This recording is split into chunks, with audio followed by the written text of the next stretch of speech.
Hasan Piker, he's hanging out with pirates now, which I got to be honest. Before we get any further, sort of approve. It's like, okay, at least you're doing something with your life, boy. I mean, I know that's sort of like saying, like, oh, my son, he has a job, he's not unemployed, he's a burglar. But yeah, I'd rather he was a NEET than talking to actual terrorists. Well, I don't know. There's something about this I find interesting. So this is, we'll get this up on screen, which is, I think there should be a link before this, John, if I bug it up. No, I probably bug it up. Anyway, it's this chap here that he's having a chat with. And this chap here has his own social media, as you can tell. And he's a Yemeni.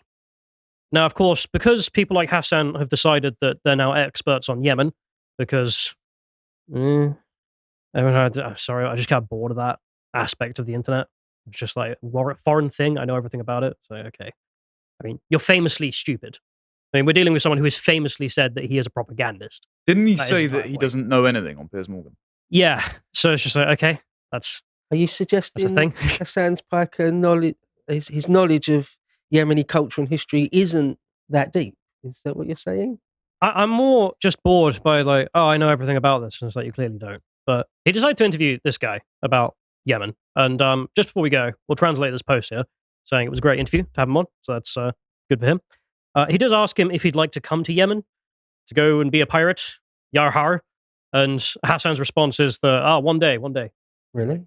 Yeah, you're not going to do it. This is obviously a lie. Sam Hyde just shows up on the boat. It's just like, welcome aboard. The Yemenis are like, our final weapon. Yeah. So, yeah, maybe that'll happen. Hasan Piker strikes me as someone that not only sort of exudes idiocy, but is also a complete coward, a moral coward, an actual coward in every sense. Of course, he's never, ever going to go to the Arabian Peninsula.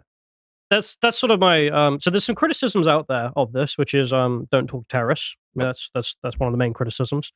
But I think the more interesting criticism is that one, which is that why are you interviewing these people if you're never going to get involved? You don't have the balls to go anywhere outside of your own house. Because it's just accelerating anti-Westernism. That's it. It's not like It's not even that. But there are obviously there's different factions in Muslim conflicts, but he just doesn't care. It's just that these guys are currently blocking the trade routes and making capitalism work slower in his mind, so therefore approved.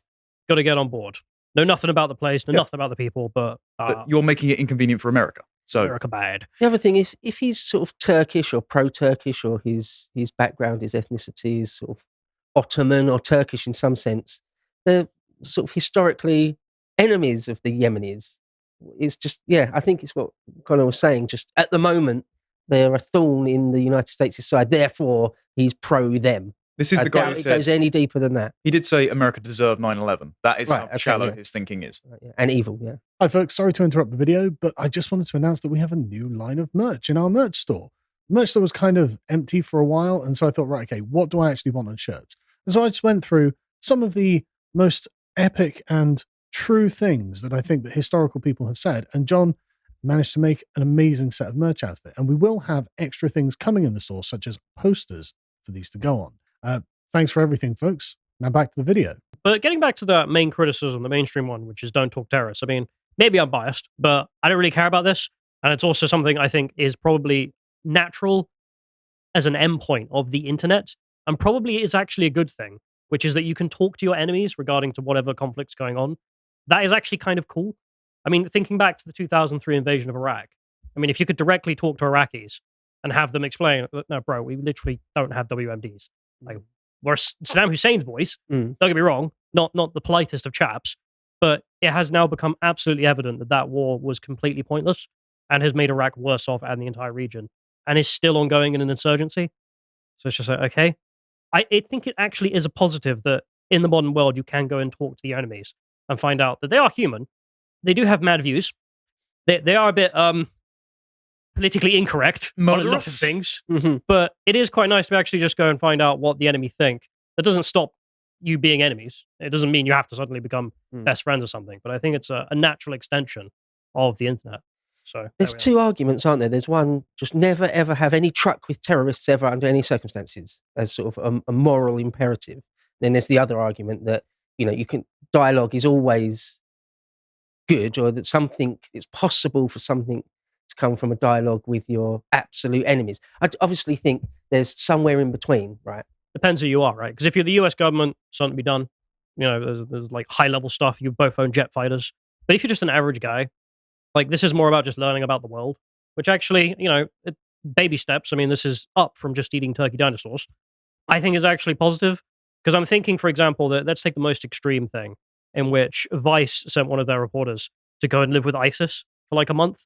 And then they would produce probably the best documentaries in modern day production in which they just show off, yeah, this is what ISIS believes, this is how they live. I was like, okay, yeah, that's interesting. You learn something about the world. So I can't help think you're being a bit too charitable to Hasan here, though. yeah, he doesn't learn a lot about this in this interview. It doesn't go very deep. Did you actually listen to it? Or yeah, I listened to the whole thing, which you know, and I'm just saying I don't like this criticism of like, man, you talk to someone who's bad. It's like, I don't know. That's just seems very old worldy. Times have changed. But anyway, so this dude is famous because of this clip in particular, where he's around on one of the, I presume, commandeered vessels, Mihartis. I don't know why they don't take on the pirate aesthetic. To be honest, that would be really funny. like the Pirates of Penzance style aesthetic. Yeah, I mean, they've all seen Pirates of the Caribbean. You know, they're on the internet. They know what's going on. I mean, why not? Oh, so he's not like a spokesman for them or involved in their group. He's literally boarded ships himself. Just a teenager with an iPhone. Yeah. He's just a goofy boy. No, he is taking part in this. Right. So there Wow. we are. Okay. Some people have been arguing that he's just your average Houthi citizen. I mean, maybe. But the posts are pretty average. Ready for sacrifice and eager for martyrdom. I mean, the Islamic world, for all of its weirdness, I gotta be honest, I kind of respect that. Just the aspect they have of we love death more than you love life. It is actually a fearful thing. Do you get what I mean? No. Like in a fighter? I think if they want to be martyrs, the RAF or the Royal Navy should oblige them. Yeah. Oh, so do yeah. I. I mean, it's the best Mattis quote of all time, which is, if you want to die, I'll help you get there. It's just like, it's not exactly that quote, but it's basically that. But there is something about it that's just like, okay, they're serious in a way that other groups aren't.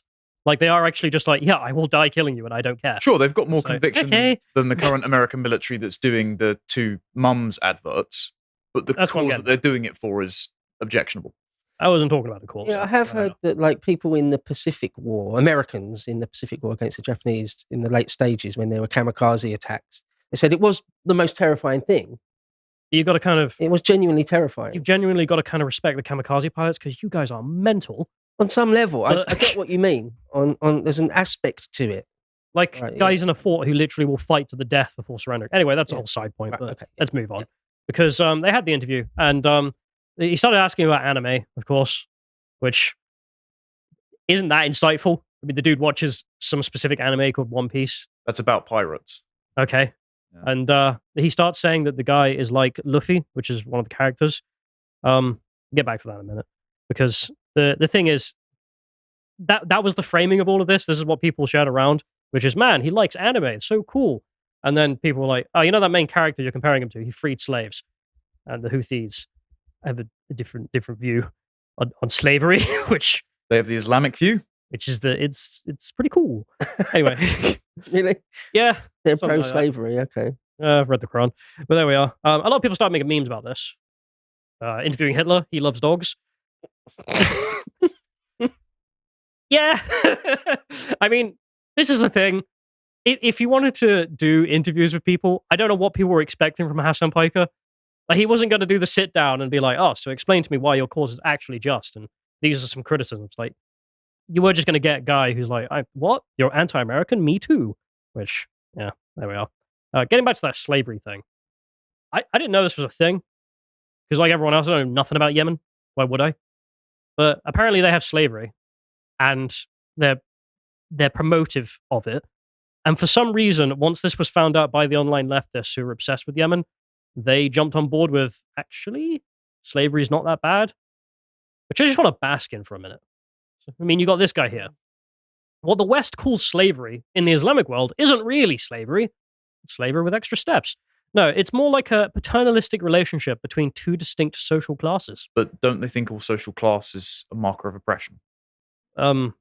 I don't know, actually. I think the Islamic view is that social class shouldn't exist. Well, Like, leftists would think that the abolition of social yeah. class is the goal. So true.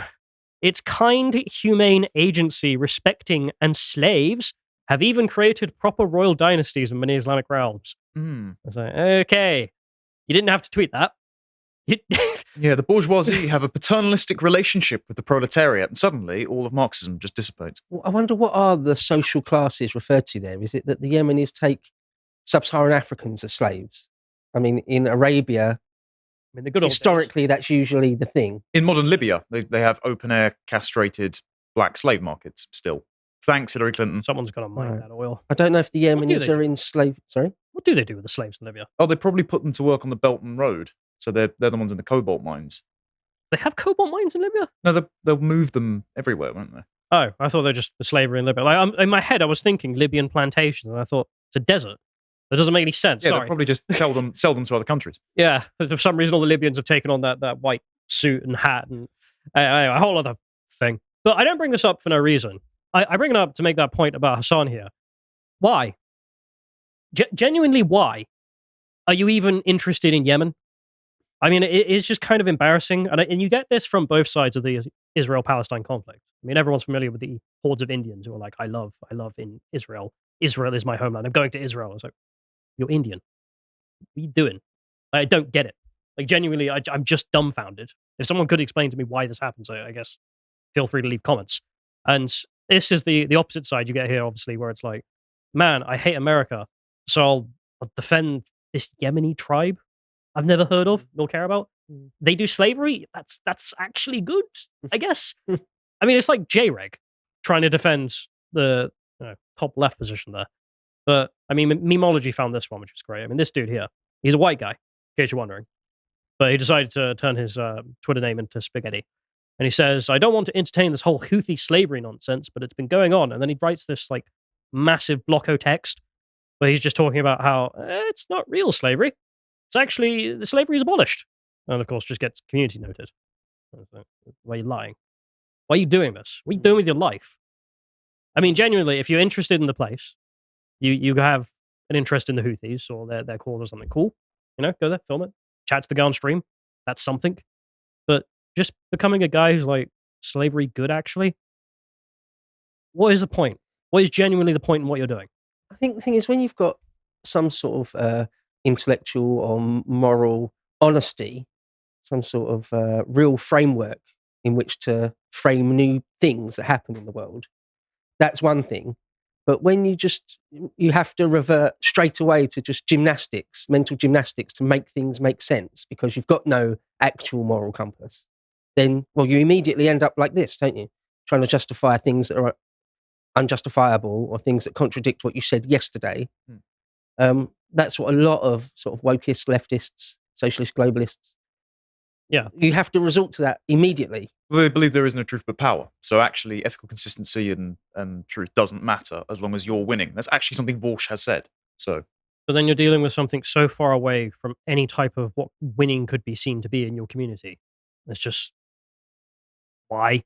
I mean, they are particularly obsessed with falling into this trap, as you rightly say, because of that reason. But it's just so strange, I gotta say. But anyway, getting back to Hasan, because they asked the pirate dude about that anime.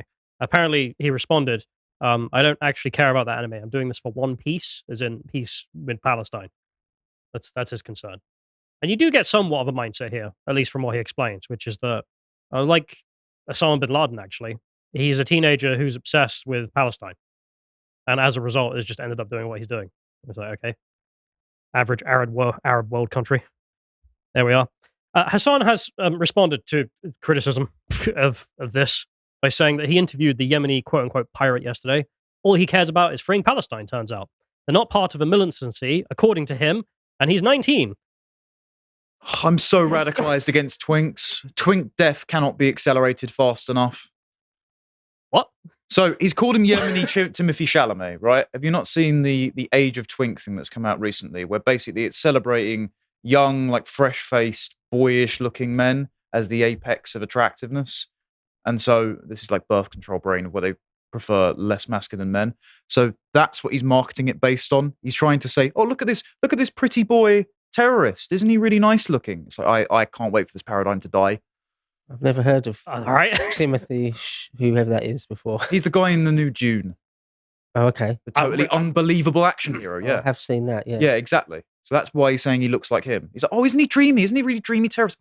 No. Dreamy Terrace. To be fair, actually, if you look back at Osama bin Laden when he's younger, he does look better, but that doesn't really make him good. So, yeah, weird framing.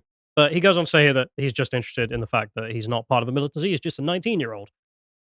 Yeah, I've had this question in my mind for a while, which is, the whole, what is it, age of criminality debate?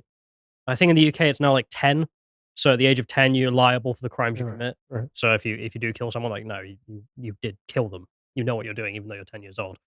I do kind of hate the whole, like, oh, he's only 19 aspect to a lot of international conversations. Because... So were most of the founding fathers. Yeah.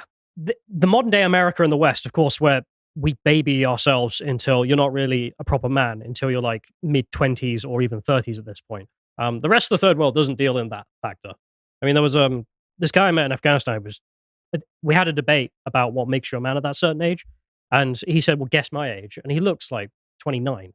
And he's like, no, I'm 17. The foreign world makes you grow up fast. So that's... It is surprising how often sort of actual suicide bombers and things are very young, for me anyway. Because I'm old as dirt now. I'm in my early 40s. So a 19-year-old does seem very young to me. But yeah, it's easy to be duped when you're that young as well. It's easy to be told, oh, what you need to care about is Palestine and boarding boats. And you get a callow child, 19-year-old, saying, oh yeah, that is what I think now. Yeah, you teach them that death is actually better than life. Yeah. That's what they'll do. I mean, speaking of this, I mean, he's an average 19-year-old Arab from North Yemen. So, I mean, what do you think his views are? Because people obviously just went and found his TikTok and were just like, okay. He's talking about how he wants to threaten the Jews. And then there are pictures of him with rifles. It's just like, yeah, I don't know. I think he's probably your average Arab. So, do you find there's that.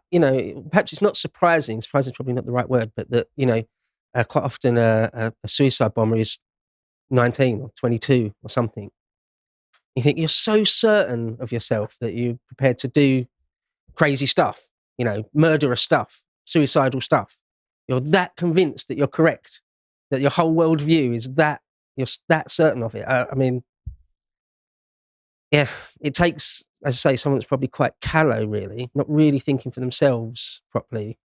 Yeah. But getting back to Hasan, because like I said, I don't really find this criticism actually that interesting of him, to be honest. I mean, I don't think he's going anywhere. Don't get me wrong. He's going to go back doing nothing. But actually, this isn't a bad thing in the sense of like, man, he did something. At least he's done a thing. He may have done probably one of the stupider things. But the fundamental there that I kind of end up agreeing on the idea that this was stupid is that he's not sincere. I mean, these people are not sincere, as you say. They're just interested in the endless, I hate America, grift. So what does he do? Well, nothing. I mean, I don't want to compare him. I hate to be that guy. But Lord Miles, as a point of comparison, I mean, whatever you think of Lord Miles, this is him, for people listening, with an RPG apparently shooting an anime body pillow in Afghanistan. Now that I approve of. Yeah, like, Look how, dude is living his life. Look how janky that RPG is as well. Yeah. Well, I disapprove of blowing up degeneracy. But it's the difference there between someone who's got, as strange as Miles is, and I'd love the guy as a result, that he will actually go to the country, learn stuff. I think he's actually wearing I think that's a Hello Kitty Afghanistan shirt as well there. Yep. He's actually interested, whereas Hasan is so insincere. All these people are, where they're just like, oh, I want to talk on a stream, and then you do nothing, go nowhere. You're just a commenter. You literally just comment. I mean, you might as well be a comment section. You don't do anything with your life. And we can see it in real time, because I thought I'd go and check out. Maybe he's been doing other stuff. Maybe he's been doing things on his streams. Because I don't watch him, because why would you?